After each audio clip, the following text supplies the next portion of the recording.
Hi guys, my name is Sebastian Gromann and I'm a freelance concept designer mostly working for video games and TV series. And one of my most common tasks is to concept an atmospheric keyframe or scene. So that's why I'm going to guide you along my personal thought process toward the creation of this mood concept piece during the next couple minutes. I subdivided the process of designing a narrative mood concept into the following four crucial parts. I'm going to describe why to use the checklist, how to transfer previous thoughts into the concept, finding the perfect photo, and how and why elements enhance the narrative. But before pressing any keyboard key, we need to understand and set our aspired goal for the concept. What we want is to evoke a certain mood. The viewer should be like, wow, I feel the mood and believe that that word right there might actually be real. That's our number one goal. So, how do we get there? We do want to tell the viewer a story, right? Doesn't matter if it's a secondary one or an epic saga moment. Those little yellow bubbles on the side symbolize, for instance, color, shape, camera angle, and many more aspects we use to support and improve our narration. All this together creates a certain mood and transfers a bundled feeling to the viewer. For the shown concept which we are going to create, what should be in our narration bubble?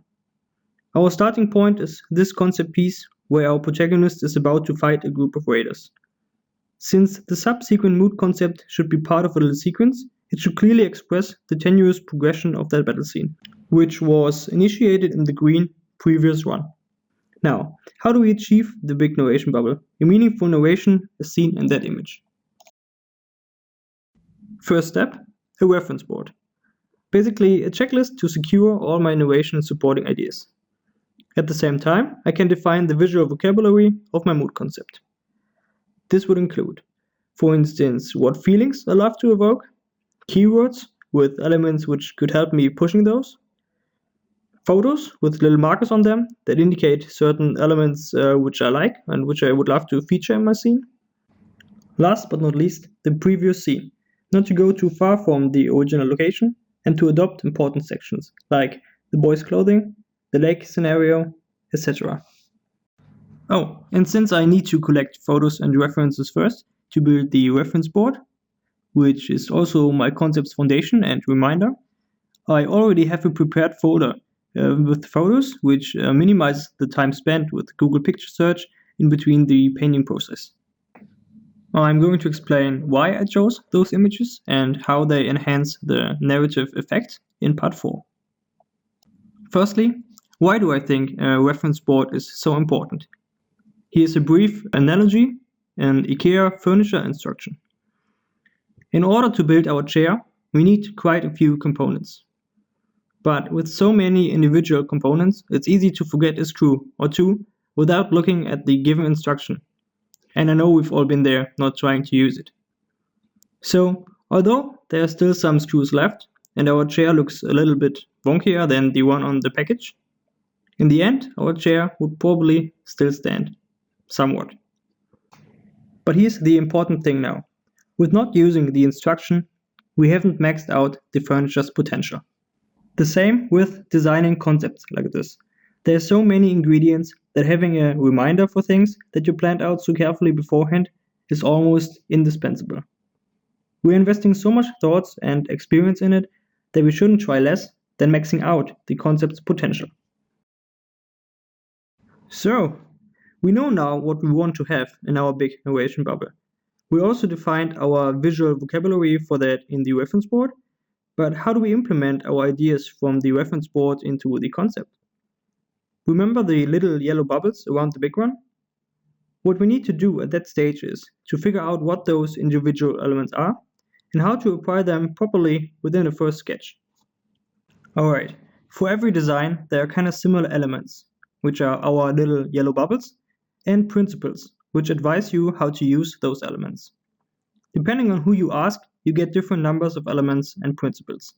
The upcoming ones are the 12, which I personally think are most important for our case. I'm briefly going to show you their function on the corresponding mood concept sketch. On a side note, for the sketch I mostly use grayscale or line work to create a rough composition. Let's start with the element value. Value is how light or dark something looks. With using various contrasts, value is a great way to lead the eye or mimic light and shadow behavior. Here I'm using it to create the feeling of distance and to push objects into the background. Space is the area between and around objects. It's used to give the eye a rest, group or separate objects, or define the importance of something. Like I'm doing here with the guys in the background, or the bad guys being super close to our orcs. The fact that there's just a tiny gap between them causes a lot of tension, since we know that they are going to clash into each other within the next second. Our trained, curious eye travels there immediately. For 1 second, imagine how much less exciting this scene would feel that there would just be the guy on the far left and our orcs.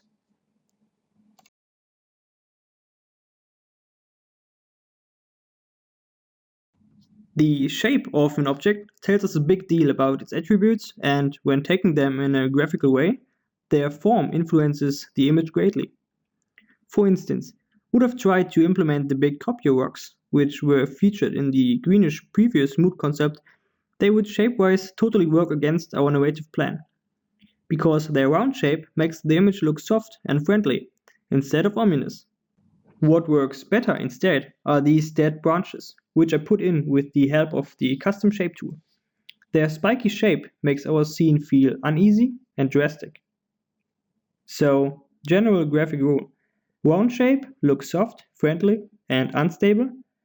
Spiky triangles are aggressive, while square shapes feel stable and calm. Size. Actually, size doesn't really matter. Textures. Okay, joking aside, size does play an important role in our sketch phase. Size is used to define importance or help reading the distance. For instance, notice the size of the vegetation or the water stream. It can be also used when contrasting various sized objects to create visual interest in our design. So when tackling your frame, try to think of the famous Hitchcock rule. He said, the size of any object in your frame should be directly related to its importance in the story at that moment. The biggest object here, in this very frame, is our environment, which adds tons of narrative aspects. So here the long shot is also mainly used just to make the environment grab as much space in the frame.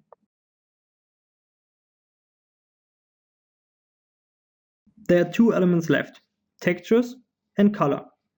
We already defined the final color palette we want to go for, as well as our aimed texture information in our reference board. That's why we are better off implementing these 2 elements later in the process. I'm going to talk about both in part 4, how elements enhance the narrative. Okay, great. Now we've discussed what the yellow little bubbles, our elements, are. Let's go for the principles now, or how to execute the elements in our composition. First, balance. Balance is the distribution of the visual weight of various elements, like space, color, or texture, or light versus dark, or simple versus complex. In an asymmetrical way, the sides look different but are still balanced. Symmetrical instead, like here in box 2, means to have the same visual weight on both sides. And in a radical balance, the objects are arranged around a central point. Emphasis is what the piece is about, the focal point. We want the viewer to look at the ox and the guys on his side, immediately. In order to do so, we use previously mentioned elements like space and value. My advice here would be to work your way from big and important shapes to the smaller ones. Rhythm describes the gestures to move the eye around the frame. It can be produced by almost anything: shadow, contrast, color, or shapes, for instance. One especially powerful way is to use object's movement itself, like the guys pushing to the right, or the shape of the trees and the grass are being affected by the wind and pointing to the right as well.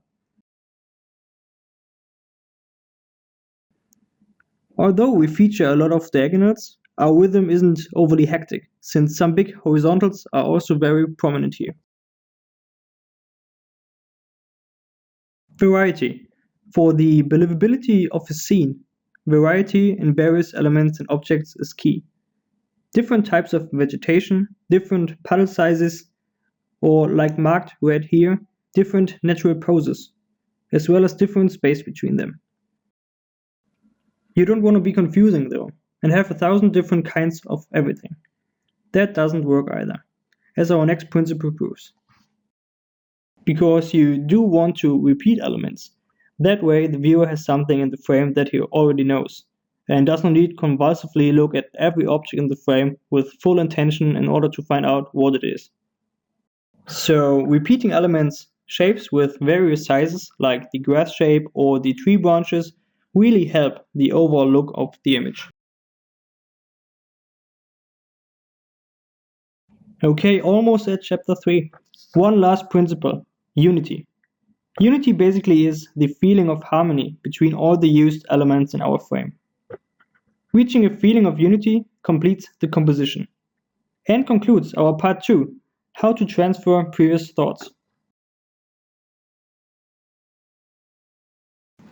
Nice, part 3 of 4, finding the perfect photo.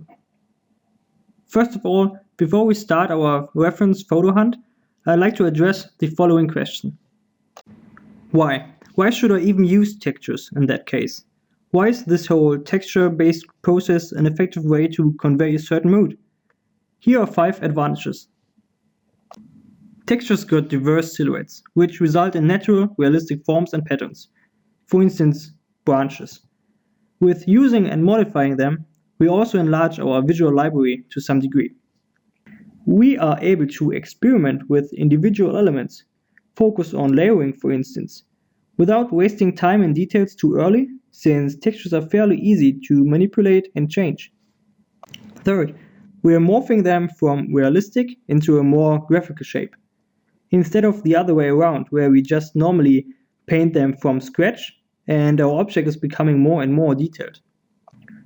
Photos provide textured surfaces, which, as shown earlier, help us with the narration. And it can be created quickly, once we collected our references.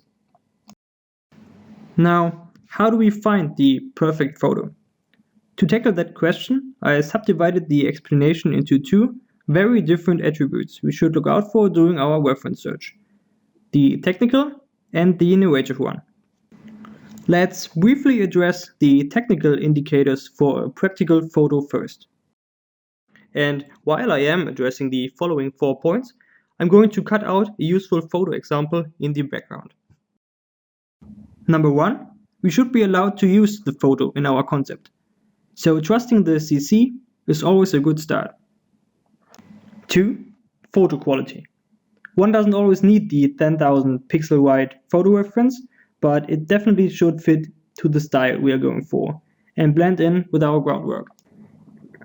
Number 3, to be able to blend the photo in correctly, we need to make sure that the light scenario and direction fits our needs. We're gonna have a very tough time trying to modify a burnt out daylight scene into a foggy moonlight scene. And number 4, sometimes you want to grab a specific element out of a photo, although you know that it's going to take quite some time. And that's totally fine. But in the usual case, it's best to look out for a photo with high contrast, in color or value, to cut it out easily. Alright, what to look out for narratively now? There was a super interesting question coming up. Do you force yourself of finding the perfect photo? Or do you stay flexible according to your findings? I'd say yes and no and both. Let's use these finding guides I used for the final mood concept as an example. Speaking of a perfect photo would indicate that this very photo fulfills all the information you hope for and spongy imagined in your head. Here there would be probably the silhouette, angle, pose, light, color, clothing, texture, and so on, which will unlikely happen. So there's a no to looking out for the perfect photo. Also remember, one of the main advantages of using photos in the first place is to save us a bunch of time. I like to see those usable photos and textures as the creative tool they are, and therefore let them shape my concept to some degree. Same as the default tools in Photoshop, or using a certain fancy brush would influence the outcome of my image. We need to ask ourselves, where do we have room for the photo to shape our concept? So which aspect of the photo can differ from what we previously considered to be perfect?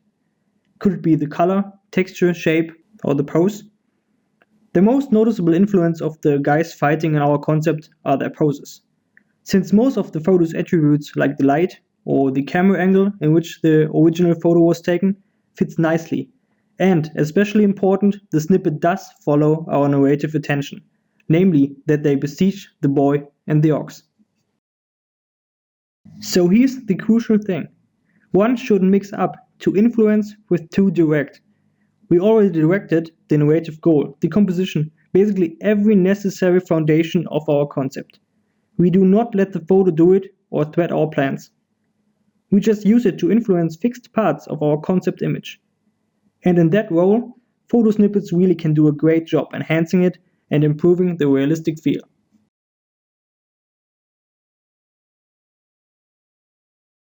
Last chapter, chapter 4. We successfully created a reference board and did a proper composition sketch. Now, we need to develop the comp sketch into a final concept painting. What I would like to illustrate next is why exactly I choose some of my reference board's objects and give you some examples of how I implement them properly. Although I want to focus on the narrative, I also want to dodge some upcoming confusion beforehand. So let me show you super quickly how I set up my PSD. When jumping from the composition sketch, I start with dividing the various grounds: background, middle ground, and foreground. This makes the layering of my objects fairly easy. Then there's a paint folder for the end to push the overall feeling of unity in the image. There's a backup folder with textures I reuse within the painting process, a perspective grid, and a grayscale checker, which is super handy to keep control of the values. The VFX and trimming the colors is something I save for the very end, really. Speaking of colors, let's start with the color choice. Why did I choose that light scenario and template? Warm colors are bright and energetic. Cool colors, like the little accent I included in the final, give a soothing and calm impression. Orange and blue colors can often be associated with conflict and action, internally or externally. And I guess that matches our previous reference board notes quite well. The foggy effect here is handy too. Having a strong daylight, like noon for instance, would create a lot of overall tension. But we want the tension focused on the fight, and the fog helps with that. Also, having a sky or a basic color guideline from the get-go provides you with an awesome kind of grounding to build up on. As I mentioned during the principal emphasis as well, one should start with the big surfaces first. There too, in addition to the sky, the ground. Its surface detail immediately gives you discomfort. We are sure that we aren't able to get out of there without getting dirty. In this realistic fight scenario, I also needed a good reference for our protagonist Chipo, in order to make it as believable as possible. What I found was a kid practicing sword fight, so I grabbed a screenshot where the kid is trying to keep his enemy away from him. Afterwards, I painted the needed information over that base, to transform his look into Chipo's, as we've seen him on our reference board. To enhance the overall narrative tension, I keep repeating lines, coming from the left, pointing to the top right, like Chipo's sword, or as I marked here, the roots of that eroded shore. With that, I took advantage of our usual reading direction, which is left to right.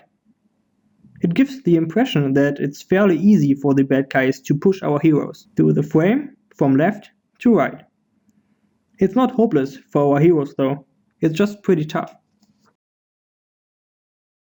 How about the perspective and the camera angle? How does that enhance the narrative here? I placed the camera that far away from the action to underline that our heroes are currently in a lot of trouble, and we, as the viewer, wouldn't be able to step in and help them, since we are too far away. So, with us just being able to watch the fight unfold, we should feel kind of helpless. At the same time, I was able to give the environment a lot of space and let it tell his own story in the detail. Take the boats, for instance. These old transport vehicles.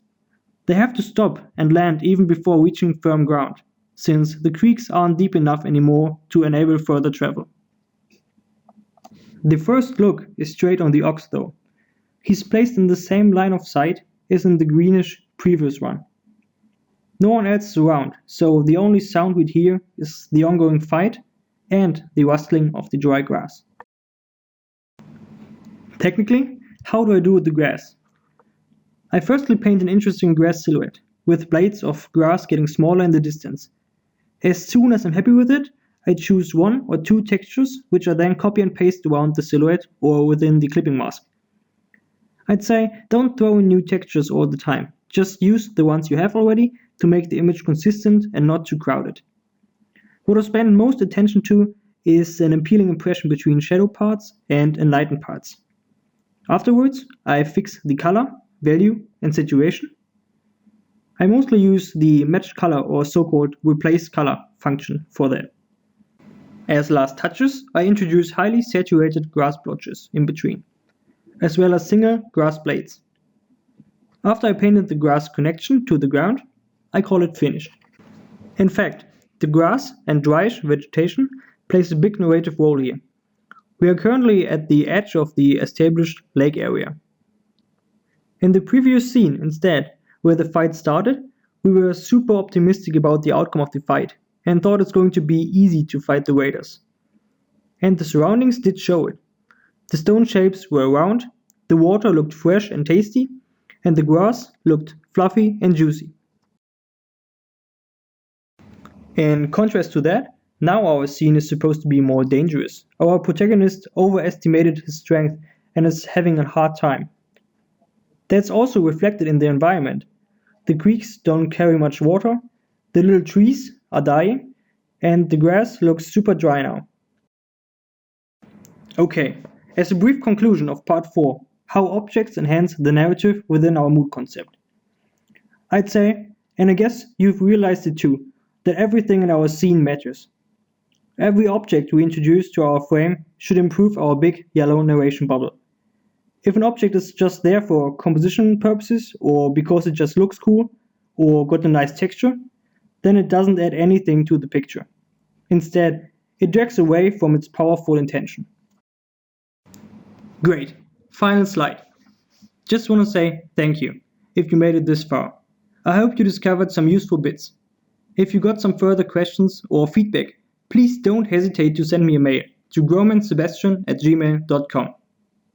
Thank you.